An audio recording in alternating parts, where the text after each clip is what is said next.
एक दो मिनट इन्हीं दोनों को देना चाहता हूं। और पहले तो अलबत्ता इनकी डिग्री देखना आखिरी चाहता दिन हूं। रशीदी साहब मैं आपके लिए क्लैप करना चाहता हूं। पांडे जी, इनकी साल डिग्री के देखना आखिरी दिन जब पूरी दुनिया नए साल का इंतजार कर रही है तो मैं आपके लिए क्लैपिंग कर देता हूं, इसलिए क्लैपिंग कर देता हूं कि आज आपने बिल्कुल अलग लाइन पकड़ी है।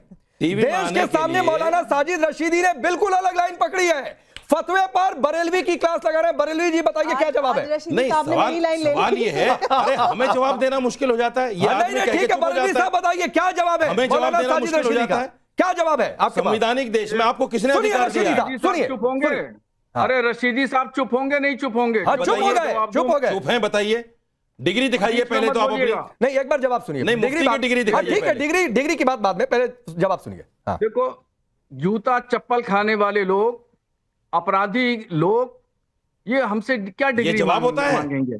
यही मुफ्ती होता है। खाने वाले मुफ्ती इसी को कहते हैं जो पिटते अरे हैं, मुफ्ती इसी को कहते हैं। नहीं, मुफ्ती इसी को कहते हैं कि आप दूसरों को जो है गुनाहों को टटोलो, उनकी बुराइयों, उनकी ऐबों को बताओ। अपराध हैं, ये अपराध में आपसे जो सवाल किया गया उसका जवाब दीजिए। हम तो सबसे बुरे आदमी हैं। कितने अपराधी? मैं दुनिया में सबसे बुरा आदमी हूँ, अल्लाह समझेगा। आप कौन है भाई? आप कौन है? रशीदी साहब, आपको अधिकार किसने दे दिया इस्लाम और मुसलमान को बदनाम करने का? साहब जुबान मत खुलवाइए। डिग्री दीजिए आप अपनी इज्जत अपने। अरे मैं आपके जातियात पे नहीं जा रहा हूँ। अगर जातियात पे जाऊंगा आप भाग जाओगे टीवी छोड़कर। जुबान मत खुलवाइए। मैं दुनिया का सबसे बुरा इंसान हूँ। आप अच्छे हैं, आप अपनी डिग्री बताइए। कितने लोगों आप अच्छे हैं, अपनी डिग्री बताइए। आप है वो जो है वो क्या मालूम है कितनी मर्तबा है? मालूम है वही बात। कितनी मर्तबा? मैं बीच में आता हूँ।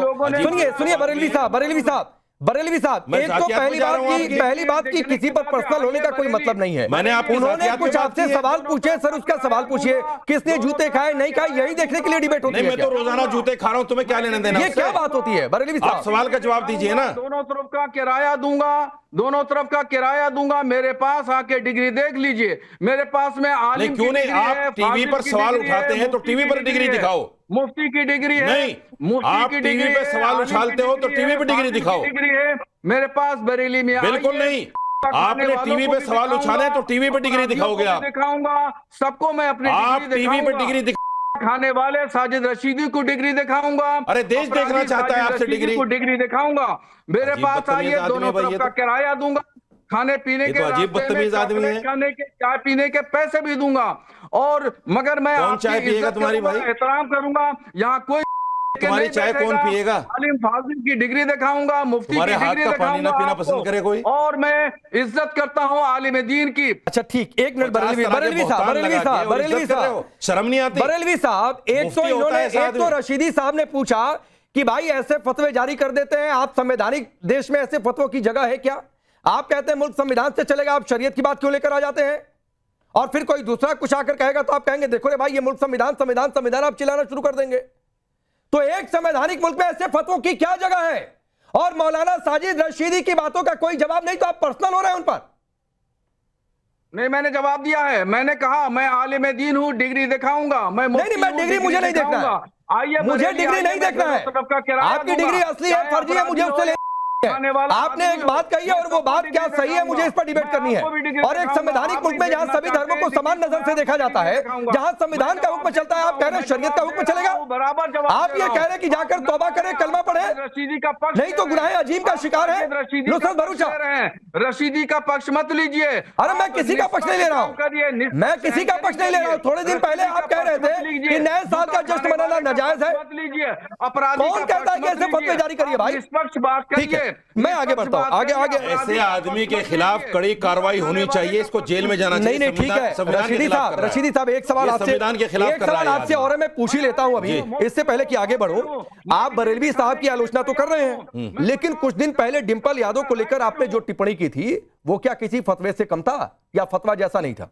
वो टिप्पणी जो मैंने की थी वो मैंने मस्जिद में बैठने पर की थी। अच्छा, वो फिजिकल था उनका मामला। अच्छा, मैंने ऐसे ही नहीं हवा में फतवा दे दिया। ये क्या था? ये तो हवा में फतवा दे रहे हैं। ये क्या था? ये भी तो फिजिकल था, बैठी हुई थी मंदिर में। सवाल ये है इनका, इनसे किसी ने पूछा, मुझसे तो बाकायदा सवाल किया गया, मुझसे तो बाकायदा उस पर सवाल किया गया, मैंने उसका जवाब दिया। मैं पूछ तो रहा हूं, डिंपल यादव पर जो आपने कहा था वो भी फिजिकल था। ये मस्जिद में बैठी हुई थी, वो मंदिर में बैठी हुई थी। डिम्पल यादव मस्जिद में बैठी हुई थी। मैंने उसके लिए खेद भी प्रकट कर दिया था। हाँ, अब ठीक है। मैंने उसके लिए खेद भी प्रकट कर दिया था। क्या ये आदमी खेद प्रकट करेगा? अच्छा चलिए, एक तो ये स्थिति ये है बरेलवी साहब। अच्छा, कोई बरेलवी साहब बोलना चाह रहे हैं? 20-30 सेकंड बोलिए, फिर मैं आगे बढ़ता हूं जल्दी। देखिए, फतवा जो होता है वो मुसलमान पर लागू होता है, अहकाम शरीयत का निफाज मुसलमान पर होता है, हिंदू पर नहीं होता। घर में बैठ के फतवा दो ना, मदरसे में जाके पढ़ाओ फतवे, घर में बैठ के फतवा दो, मस्जिद में बैठ के तकरीरें करो। टीवी पर फतवे दोगे? टीवी पर फतवा देने के लिए किसने बोला है आपको? मैं अंबर आपके पास आता हूं, लेकिन उससे पहले आलिया हमारे साथ जुड़ी हुई है। आलिया पाकिस्तान की जानी मानी पत्रकार है, और मैं जब देख रहा था पाकिस्तान में भी कई सारे फतवे आए हैं। आलिया, तारिक जमील कह रहे हैं नया साल मनाएंगे, कितने लड़के लड़कियां नाचेंगे। तारिक जमील कह रहे हैं जश्न में शराब पिएंगे, अल्लाह को नाराज करेंगे। तारिक मसूद कह रहे हैं हैप्पी न्यू ईयर के नाम से छोड़े लोग मजहब को नहीं मानते। लेकिन मैं तो देख रहा हूं पाकिस्तान में भी लड़कियां कह रही हैं कि कौन होते हो तुम फतवे देने वाले। जमकर जश्न हो रहा है, और तो धुरंधर के गाने बजे जा रहे हैं। जी थैंक यू वेरी मच। देखिए राकेश जी, इस बात पर ये जो कुछ इस वक्त हो रहा है नुसरत भरूचा के ऊपर और जो पाकिस्तान की लड़कियों के ऊपर जो फतवे लगाए जाते हैं और लगाए जा रहे हैं, इसके ऊपर दो राय है नहीं। मैं दो टोक ये बात करूंगी, ऐसे तमाम मौलवियों को पागल खाने में जमा करवाएं। इनको पागल खाने में जमा करवाने की जरूरत है, इनको जेल ना भेजें, आप सीधे पागल खाने में जमा करवाएं। इसकी वजह यह है कि ये मुझे वो आयत दिखा दें जहां पर ये लिखा है कि अगर कोई मुसलमान लड़की मंदिर में कदम रखेगी या कहीं किसी ऐसी जगह पर जाएगी तो उसकी वो गुनाहगार हो गई और उसके ऊपर ये लाजिम है। ये वो मौलवी हैं, ये वो मुफ्ती हैं जो कभी लाउड स्पीकर को हराम कहा करते थे और अब ये लोग लाउड स्पीकर इस्तेमाल करते हैं। ये मौलवी वो हैं जो कभी कैमरे को कहा करते थे कि ये हराम है। आज ये सब लोग कैमरे के सामने बैठकर फतवे दे रहे हैं। ये वो मौलवी हैं, ये वो मुफ्ती हैं जो कभी मोबाइल को हराम कहा करते थे। आज ये सब लोग मोबाइल इस्तेमाल कर रहे हैं और उसी मोबाइल को सामने रखकर अपने फतवे जारी कर रहे हैं।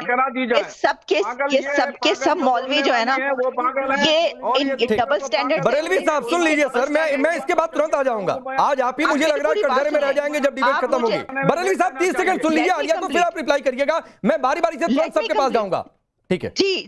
जी मेरा ये कहना है, आप मुझे सुन लें। कभी आप पहले ये कहा करते थे कि लाउड स्पीकर हराम है, आज वो लाउड स्पीकर आप इस्तेमाल करके फतवे दे रहे हैं। कभी आप कहा करते थे कि कैमरा हराम है, आज वही कैमरा इस्तेमाल करके आप फतवे दे रहे हैं उसी कैमरे पे बैठ के। कभी आप कहा करते थे कि अमेरिका और यहूदियों के बनाए हुए मोबाइल हराम है, आज उसी मोबाइल को लेकर आप सबको नजर आ रहे हैं। ये क्या कर रहे हैं आप? डबल स्टैंडर्ड है आपके।